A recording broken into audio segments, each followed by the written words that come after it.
ازاي تبقى مستفز للشخص اللي بيقلب عليك الترابيزة، وازاي تعصبه وتخليه مش عارف يمارس عليك قلب الترابيزة براحته، وفي نفس الوقت مش عارف يمسك عليك غلطة. يعني انت بريء قدامه بس في نفس الوقت عملت اللي انت عايزه. من ضمن الاساليب المستفزة اللي هتستفز الشخص اللي بيقلب عليك الترابيزة انك تحطه قدام الامر الواقع. يعني ايه؟ يعني مثلا، ايه ده؟ هو انت اللي وقعت ده؟ هي اكيد وقعت مني بسببك انت، لان انت اللي كنت حاططها على الطرف من الاول. وبعدين هو ايه طريقه الكلام دي؟ فداك فداك، بس ابقى خلي بالك بعد كده. انا عارفه ان انت مش قصدك بجد، بس يعني خلي بالك عشان كان ممكن يتكسر.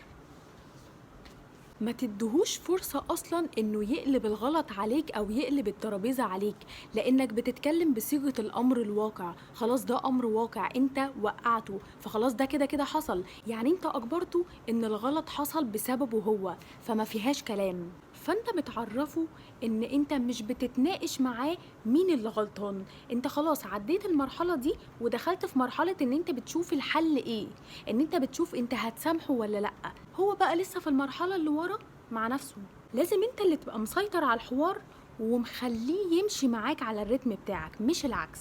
حتى لو جه يدافع عن نفسه تاني ويقلب الترابيزة ويقولك لأ، ده انت، ده مش انا، ساعتها كمل في الاسطوانة بتاعتك عادي وقوله ما كنتش متوقع بصراحة ان انت تعمل الغلطة دي، ما كنتش متوقع ان انت تحطني في الموقف ده. عامة حصل خير، محلولة. اوعى تدخل معاه في مناقشة ان مين اللي غلطان، لان انت كده بتحرق على الفاضي في حاجة واضحة.